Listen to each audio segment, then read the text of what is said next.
외교부로 가보겠습니다. 외교부 출입하는 김지강 기자 나오셨습니다. 안녕하십니까? 안녕하십니까? 이번 주 외교부의 주요 현안은 무엇이었습니까? 예, 조현동 제1차관이 일본을 방문해서 미국과 일본 외교차관들과 3자 회담을 가졌습니다. 네. 특히 이제 한일 외교차관 회담에 관심이 쏠렸는데요. 강제동원 문제라든지 이렇게 한일 관계 정상화, 정상화라기보다는 개선, 네. 이런 데서 어떤 내용이 있을까 관심을 모았지만 특별한 발표는 없었습니다. 예, 그러면 다른 현안은 어떤 것이 있었습니까? 예, 저희 외교부 직접 사안은 아니지만 중국 공산당이 20차 당대회를 개최하고 예. 시진핑 시대 3기를 열었습니다. 이게 아무래도 제일 큰 뉴스였던 것 같습니다. 원래 두 차례 연임밖에 안 되는 것을 3연임까지 간 거죠? 그렇습니다. 중국 국가주석은 두 차례, 그러니까 연임밖에 안 되는데요.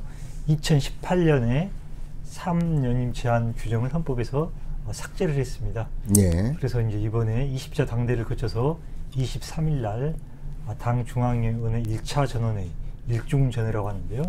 여기에서 시진핑이 다시 당 총서기로 이렇게 재선출이 됐습니다. 네. 이제 사실상 3연임을 확정지은 건데요. 내년 3월에 전인대라고 하죠. 전국인민대표대회에서 정식으로 국가주석으로 세 번째로 선출될 걸로 보입니다. 예, 그 3연임 자체만으로도 시진핑 1인 체제라는 비판이 나올 법한데요. 예. 그 최고 지도부인 당 정치국 상무위원회 상무위원들도 시진핑의 측근들로 바뀌었다고요. 그렇습니다. 상무위원회가 7명으로 구성이 되어 있는데요. 예. 이번에 4명이 새롭게 교체가 됐습니다. 예. 그런데 이번에 교체된 모든 사람들이 전부 시진핑 계열로 이렇게 분류되는 그런 측근들이었습니다. 그래서 이번에 그야말로 시진핑 독주, 이렇게 많은 보도들이 나오고 있습니다. 그 시진핑 1인 독재라고 하는 비판이 나올 법도 한데요. 어떻게 이게 가능할 수가 있었습니까? 아무래도 이게 억지로 하려고 한다고 해서 되는 건 아니지 않겠습니까? 그렇죠. 또 흐름이 있을 텐데요. 우선 무엇보다도 미중 패권 경쟁이라는 이런 국제적 환경이 주요하게 작용한 것 같습니다. 네. 흔히 우리가 이제 전쟁 중에는 장수를 바꾸지 않는다. 예. 이런 말이 있지 않습니까? 지금 미국과 한참 패권 경쟁 중이기 때문에 강력하고 신속한 리더십이 필요하다. 일사불란한 지휘 체계가 필요하다. 이런데 어느 정도의 컨센서스가 좀 있지 않는가, 이렇게 보여집니다. 예. 그리고 또 하나는 이제 어찌됐든 지난 10년간 시진핑 집권 2기 동안에 중국이 여러 가지 문제가 있긴 있었지만 그래도 초강국으로 이렇게 부상했지 않습니까? 예. 그런 점에서는 상당한 긍정적 평가가 있었지 않는가, 이렇게 보입니다. 예. 우리가 중국의 새 지도부 선출에 주목하는 이유는 한중 관계, 북중 관계 때문에 아니겠습니까? 그렇습니다. 아무래도 우리 한반도 문제를 이렇게 볼 수밖에 없겠죠. 예.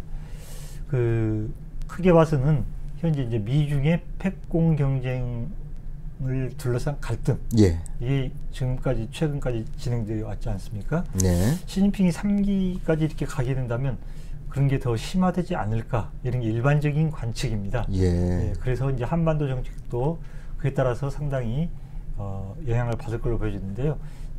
한반도와 관련해서는 좀 상징적이랄까요? 이런 게 뭐였냐면 남북의 최고 지도자가 축전을 보낸 거였습니다. 예. 그 남북의 최고 지도자 두 분이 축전을 보냈는데 거기에는 어떤 내용이 담겨 있었나요? 예, 먼저 북한의 김정은 국무위원장이 먼저 23일 당일에 축전을 즉각 보냈는데요. 여기 특징은 조선노동당 총비서라는 명의로 보냈습니다. 예. 시진핑에 대해서도 중국 공산당 총서기 앞으로 보낸 겁니다. 예. 이건 어떻게 보면 당대당 교류입니다. 예. 당대당이라면 우리가 알다시피 북한과 중국의 노동당과 공산당은 상당히 피로 맺어진 끈끈한 관계라고 말할 수가 있겠죠. 그래서 이제 그 내용도 사회주의를 핵으로 하는 두 나라 사이의 관계 발전, 이게 키워드가 되겠습니다. 네. 그래서 북한과 중국은 사회주의라는 공통성에 기반한 그런 관계가 있다라는 것을 강조한 것이죠. 예. 여기에 비해서 이제 윤석열 대통령은 24일, 그러니까 시 주석이 이제 총비서로 총서기로 선출된 하루 뒤에 보냈는데요. 이거 늦게 보낸 건 아닙니다. 관례적으로 봤을 때 예. 보낸 건데 내용은 한중 관계 발전을 위한 소통과 협력을 기대한다. 소통과 협력에 이렇게 방점을 찍었습니다. 아, 예. 그 최근 들어 한중 관계가 좋지 않아 보이는데요. 그래도 윤석열 대통령이 친서는 보냈네요. 그러니까 친서를 이렇게 보내는 거는 관례적인 건가요? 뭐 주요 국가, 특히 우리하고 깊은 관계가 있는 국가들의 최고 지도자가 교체되거나 재선임되거나 이럴 경우에 보내는 것은 뭐 관례적으로 어느 정도 정착된 그런 관례라고 볼 수 있습니다. 예, 그런데 이 윤석열 대통령의 친서가 대통령실은 24일자로 그 친서를 보냈는데 그 25일 밤에 그거를 발표한 것으로 이렇게 확인이 돼요. 그 24일 날 보낸 친서를 25일 날 밤에 확인시켜 주는 거, 이런 시차는 왜 있었던 거죠? 이것도 일종의 외교적 관례인데요.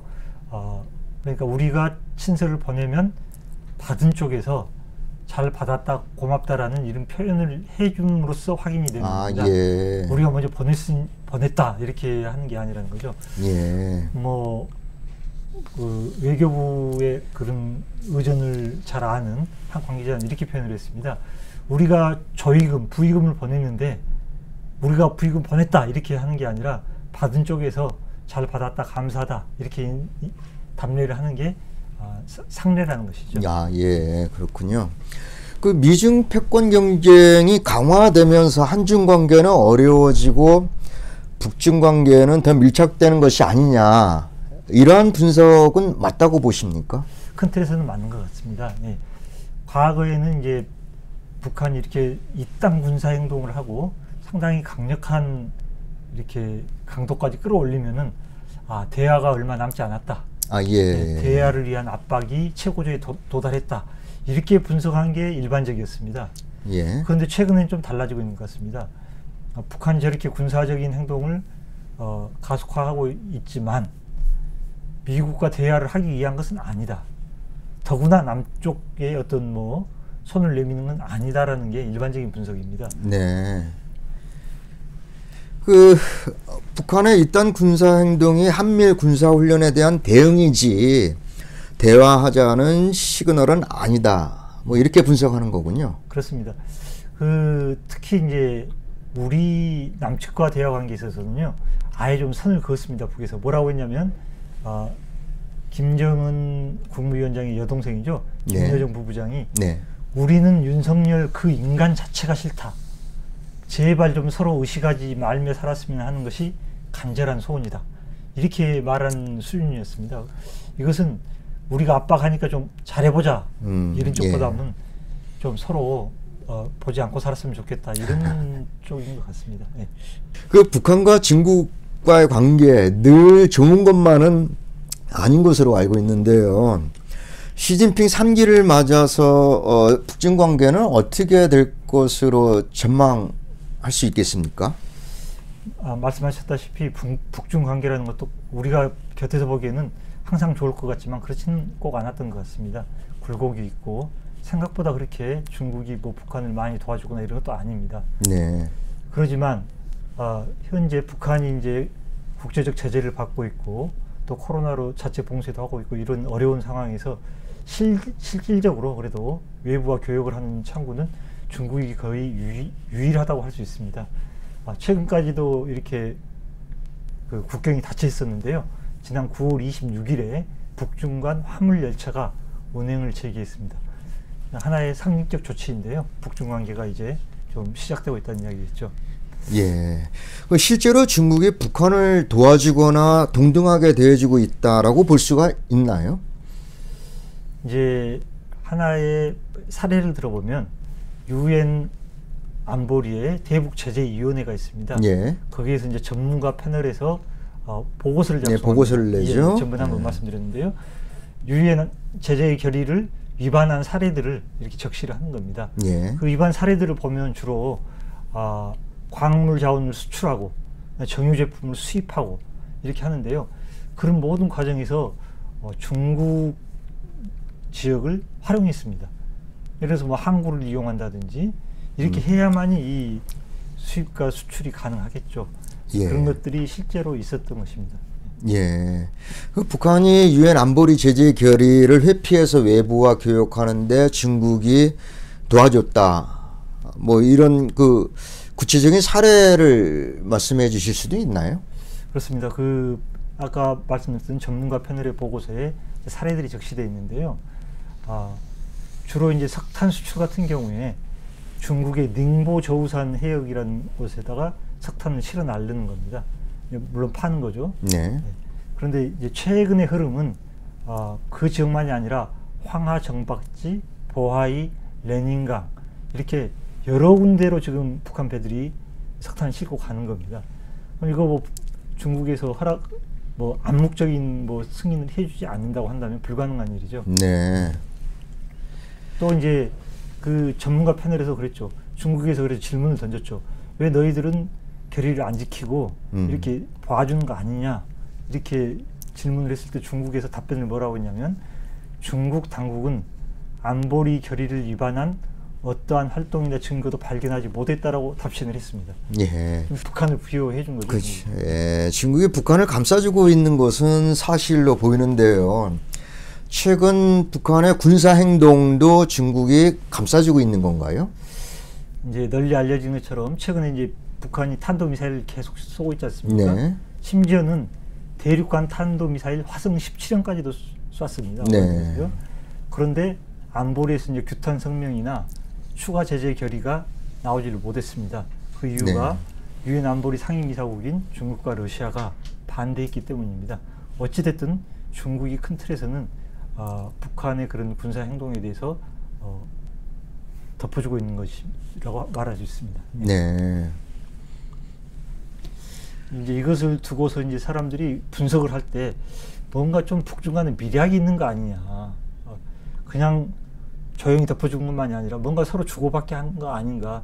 이런 미략설도 좀 제기되고 있습니다. 북중 간의 미략설이라고 그러면 중국이 북한에게 군사 행동을 벌여달라고 했다는 건가요? 좀 확인되지 않은 가설인데 일각에서는 그런 분석도 있습니다. 즉 북중 간에 어떤 암묵적으로 좀 서로 너희들 덮어주기도 하고 도와줄 테니 좀 현 국면에서 도움이 되는 행동을 해달라. 쉽게 말해서 미중 간의 갈등이 고조되어 있는 상황에서 네. 북한이 좀 나서서 이렇게 미국이나 한국과 이렇게 전선을 형성해주는 이런 역할을 요구했다고 볼 수 있다는 거죠. 그 미중 간의 그 패권 경쟁 과정에서 북한의 몸값이 올라가는 거 아닌가요? 그런 셈이죠. 이제 미중 갈등이 강화될수록 예. 북한의 군사 행동이 값어치가 올라가는 거죠. 네. 예. 그 북중 간 밀착은 강화되는 흐름으로 보여진다. 그러면 한중 관계는 어떻게 분석이 되고 있습니까? 아시다시피 이제 윤석열 정부 들어와서 이제 한미 동맹의 방점을 찍었지 않습니까? 예. 그러면서 심지어 이제 미국의 이제 인도 태평양 전략이라는 중국을 견제하는 전략에 한국 정부도 사실은 동참을 해주고 있는 흐름입니다. 예. 그래서 뭐 중국 입장에서는 뭐 한국에 대해서 좋은 감정일 수는 없습니다. 그렇지만 당장은 한중 관계가 이 두드러지게 악화된 모습으로 보여지지는 않는데요. 예, 지금 중국이 당장 그렇게 뭐 눈에 띄는 큰 보복 조치를 취하거나 이러지는 않고 있습니다. 그 중국은 미국의 대중 포위 전략에 동참하는 한국이 뭐 얄밉게 보일 텐데요. 왜 한국에 대해서 강력한 보복 조치 이런 거는 취하지 않고 있는 거죠? 예, 지금은 보이지 않는 자잘한 보복 조치를 취하고 있는 단계인 것 같습니다.